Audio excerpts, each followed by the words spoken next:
Tribuners melalui surat terbuka orang tua korban mengungkap aksi perundungan yang terjadi di SMA Negeri 1 Ambon.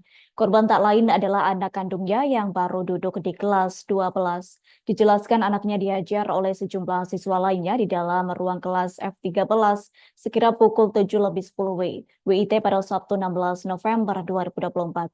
Setelah diajar, para siswa itu meninggalkan korban beberapa saat sebelum bel masuk berbunyi. Untuk informasi selengkapnya akan disampaikan langsung oleh rekan wartawan Tribun Ambon. Maula Pelu, silakan untuk laporan lengkapnya. Ya baik, terima kasih rekan Adila dan Tribuners bahwa melalui surat terbuka Lucy Peleu mengungkapkan bahwa aksi perundungan yang terjadi di SMA Negeri 1 Ambon, korban tak lain adalah anak kandungnya yang baru duduk di kelas 12. Dijelaskan anaknya dihajar oleh sejumlah siswa lain di dalam ruang kelas F13 sekitar pukul 07.10 waktu Indonesia Timur pada Sabtu 16 November 2024. Setelah dihajar, para siswa itu meninggalkan korban di beberapa saat sebelum bel masuk berbunyi. Diceritakan orang tuanya bahwa begitu bel sekolah berbunyi, guru masuk ke kelas mengajar tanpa tahu bahwa anaknya siswa itu hadir saat itu baru saja diundung, juga dihajar habis-habisan. Juga diterangkan anak yang tubuhnya tidak pernah terkena rotan itu harus mengikuti proses pembelajaran dengan menahan sakit kepala dan sakit di badan akibat dikeroyok oleh preman-preman itu.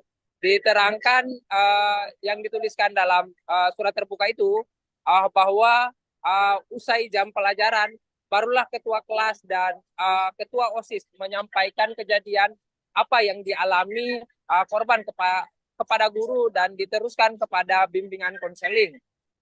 Mendapat informasi kejadian tersebut, langsung ke sekolah dan mendengar cerita perundungan itu. Kondisi anaknya pun didapati kesakitan hingga takut saat keluar dari ruang BK itu. Diceritakan bahwa preman tak sampai di situ bersama anaknya yang hendak melapor ke Mapolresta Ambon dituntuti oleh 2 orang siswa menggunakan sepeda motor. Setibanya di area depan kafe Poi, mereka mendapatkan dan sempat melayang pukulan kepada korban hingga nyaris terjatuh. Lantas dua siswa yang memukuli korban bersama dengan orang tua itu langsung melarikan diri. Dari kejadian itu, Peloi mempertanyakan keberadaan dan tanggung jawab kepala sekolah dan para guru dalam menciptakan lingkungan pendidikan yang nyaman dan kondusif. Juga meminta Dinas Pendidikan Maluku mengevaluasi proses pendidikan di SMA Negeri 1 Ambon secara menyeluruh. Dan demikian laporan yang dapat saya sampaikan, kembali ke rekan Adila. Baik, terima kasih untuk informasi lengkapnya. Silakan bertugas kembali. Download Tribun X sekarang, menghadirkan lokal menjadi Indonesia.